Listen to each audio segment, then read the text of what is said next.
सासाराम में जो घटना हुई थी जन्मदिन की पार्टी मना रहे युवाओं को डीएसपी आदिल बिलाल ने गोली मारकर 3 लोगों को गोलियों से भून डाला था। लेकिन एक बादल सिंह थे जिनकी हत्या हो गई थी, जिनकी मौत हो गई थी। उनके चाचा जी हैं, थोड़ा-सा उनसे हम लोग जानेंगे क्या-क्या घटना हुआ? घटना का सुनने में हम अपने चश्मदिल से आँखों से कोई चीज़ देखा नहीं है। जब हमने वहाँ पहुँचा तो मुझे पता चला कि हम लोग बर्थडे पार्टी मना रहे थे और 2 आदमी इसमें से कुछ सामान लेने गए। वहाँ से ही डीएसपी साहब हम लोगों को पीछा किए और उनके साथ ज़्यादा कोई फ़ोर्स भी नहीं था। खुद के वे सिविल सिविल ड्रेस में थे और उन्होंने आकर के हाता में घुस गया। घुसने के बाद हम लोगों से उम, बात करने लगे। बात करने के दौरान हम लोगों से कुछ पैसे की उगाही कर माँगने लगे। हम लोग पैसा देने में इनकार किया, जिसके चलते कुछ झड़प हुई, जिसमें उन्होंने गोली चला दिया। अच्छा, पहले से कोई दुश्मनी थी या फिर पहले से कोई वैसी जैसे उनसे कोई दिक्कत हो, उनसे कोई समस्या हो? कोई दुश्मनी नहीं थी हमारी उनकी या लड़कों की उनसे कोई दुश्मनी नहीं थी और न कोई हमारी उनसे पहले से जान-पहचान था, ऐसा कुछ नहीं था। सबसे बड़ा बात है कि 3-3 लोगों को गोली गोली 3-3 लोगों पर गोलियाँ चलाना, ये बहुत बड़ा बिहार सरकार की प्रशासन का जो है तानाशाही रवैया है। आपके पास बहुत बड़े-बड़े नेता आ रहे हैं, क्या माँग कर रहे हैं? सरकार के 2-3 मंत्री भी मेरे यहाँ आए और बाकी लीडर्स भी अपोजिशन के मेरे यहाँ आते रहे। हमारी माँग यही है कि हमें न्याय मिलना चाहिए, उनको फांसी की सज़ा मिलनी चाहिए और अगला कदम है कि मेरा वो जो लड़का था, कमाऊ इंसान में था, जिसके द्वारा 5-7 परिवार का खर्चा सासाराम में ही रह के चलाता था, तो उसके एवज़ में हमें सरकार क्या करेगी, क्या देगी, वो भी हम चाहेंगे कि उसका भी खानापूर्ति सरकार से मिले। प्रशासन डीएसपी गोली चलाकर हत्या कर देता है, उसके बाद गिरफ्तारी नहीं हो रही है, इससे आप लोगों को कितना दुःख पहुँच रहा है? बहुत भारी दुःख है। हमने तो कल एसपी साहब के पास गया था। एसपी साहब हमें सांत्वना दिए, चाहे जो भी हमसे कहे, हम उनके बातों से संतुष्ट हैं, परंतु हमारे लोग, हमारे यहाँ जो भी लोग हैं, वो लोग संतुष्ट नहीं हैं। बता रहे हैं कि ऐसे हो जाएगा, वैसे हो जाएगा, तो हमारी संतुष्टि भी असंतुष्टि में बदल जा रही है। हमने तो एसपी साहब से डायरेक्ट डिमांड किया कि जैसे मेरे परिजनों को संतोष देने के लिए, सहानुभूति देने के लिए बाकी नेतागण आ रहे हैं, वैसे आप भी मेरे यहाँ 10 मिनट आकर के परिजनों को संतोष दिलाएँ। मतलब एसपी साहब यहाँ नहीं पहुँचे। ना, नहीं पहुँचे हैं, नहीं पहुँचे। ऐसा होता है कि बिहार सरकार की पुलिस को कहिए, सरकार को कहिए, जो नाकामी का परिणाम है कि प्रशासन इतना जो है निरंकुश हो जाता है और पार्टी मना रहे बच्चों पर गोली चला देता है, जन्मदिन मना रहे लोगों पर गोलियां चला देता है। सासाराम के सांसद मनोज कुमार जी हैं, इनसे थोड़ा सा जानेंगे। आप यहाँ पर आए हुए हैं और आप क्या मांग करेंगे सरकार से, जिस तरह से गोली चलाकर हत्या कर दी गई है, पार्टी मना रहे बच्चों पर बिहार सरकार की रवैया और प्रशासन की रवैया? देखिए, सबसे पहले तो शोकाकुल परिवार के लिए मैं ईश्वर से विनती करूँगा कि ईश्वर इन लोग को ताकत दे इस दुःख को सहने का।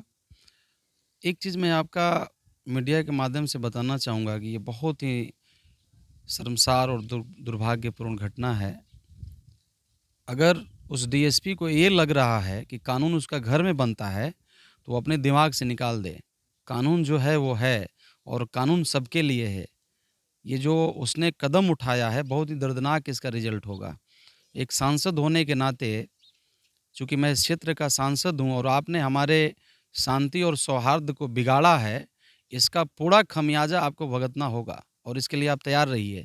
और मैं इसका आवाज़ संसद से लेके सदन तक, अभी अगला सदन शुरू होगा, उसमें भी ये सदन आवाज़ उठेगी और तुम्हारा मन में ये चल रहा है कि हम डीएसपी हैं, हम वर्दी हैं, हमारे पास बंदूक है, किसी को गोली मार देंगे, तो ये आप अपने मन से निकाल दीजिए। कानून सबके लिए है और सबका हित के लिए है और आप तैयार रहिए। आपने जो गलत काम किया है, मैं शासन प्रशासन से हम लोग सुनते थे, चूँकि हम लोग विपक्ष में हैं और बार-बार हमारे ऊपर इल्ज़ाम यही लगाया जा रहा था कि जंगल राज पहले था। जब लालू जी का सरकार था, जब कांग्रेस का सरकार था, तो जंगल राज का सरकार था। आज ये कौन सा राज है? शासन प्रशासन से मैं दोनों से पूछना चाहता हूँ, ये कौन सा राज है? कहाँ लिखा है कॉन्स्टिट्यूशन में कि आप बंदूक निकालिए, पुलिस वाले हैं और पब्लिक को गोली मार दीजिए?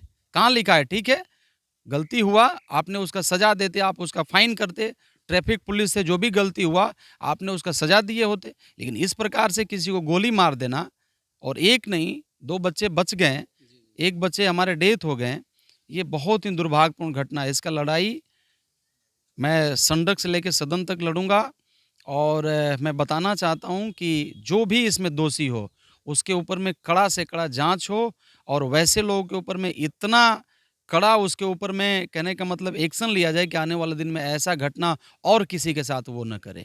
बस प्रशासन के मन में इतनी बड़ी निरंकुशता वाली सोच जो है कहाँ से आ जाती है? ये सरकार की तरफ से आती है भाई, सरकार छूट देगा तो आ जाएगा। ये व्यक्ति, मैं सुन रहा था कुछ लोग बता रहे थे, ये व्यक्ति पहले से बिगड़ैल है।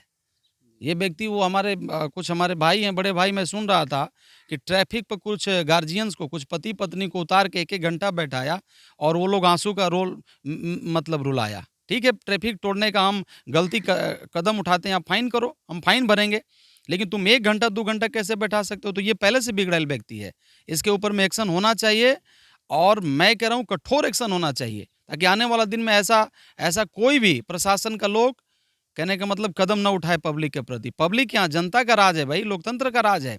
ये देश जो है ना, राजतंत्र नहीं है, गुलाम नहीं है, हम लोग आज़ाद हो चुके हैं, और आज़ादी में आप इस प्रकार से गोली चलाइएगा, ये असहनीय है, ये सहन करने योग्य नहीं है। प्रशासन भूल रहा है कि ये देश जो है ना, इसमें जनता के चलती है। ये देश पुलिस से, और कहने का मतलब मुख्यमंत्री और हम सांसद हैं, हम लोग इसका सर्वोपरि नहीं है, इसका सर्वोपरि जनता है। तो आप ये लोकतंत्र में जी रहे हैं, ऐसा कदम नहीं करना चाहिए था, लेकिन ये जो किए हैं आप, ये दर्दनाक, इसका खमियाजा भी भुगतना पड़ेगा। एक तरफ प्रशासन जो है जन्मदिन की पार्टी मना रहा है, छात्रों पर गोली बरसा रही है। दूसरी तरफ आप देख रहे होंगे कि बीपीएससी के छात्रों पर लाठीचार्ज किया जाए, जिस तरह ये सरकार फेल है। आपने देखा कि बीपीएससी में किस प्रकार से बच्चों को मारा गया, पीटा गया। क्या अच्छा बताइए, उसने क्या क्या गलत वो कर रहे थे? आपने खुद कैंसिल किया परीक्षा, आपने कहा कि इस सेंटर का कैंसिल करो, यहाँ पेपर गलती हुआ है, इस सेंटर पर गलती करो। तो बच्चों का तो मांग है कि क्यों एक ही सेंटर गलती करना है, पूरा सेंटर को कैंसिल करिए, सबका परीक्षा फिर से कराइए। आप तो सुनने के लिए तैयारी है नहीं, और बच्चों को आप पीट रहे हैं। यही बच्चा बांग्लादेश में देखिए क्या किए थे, अलग अलग श्रीलंका का क्या हाल हुआ। जनता के साथ ज़्यादा छेड़छाड़ मत करिए, ना तो वही खामियाजा आप लोग को भी भुगतना पड़ेगा। तो आप सुन रहे थे सासाराम के सांसद मनोज कुमार जी को। इसके बाद भोजपुरिया जनमोर्चा के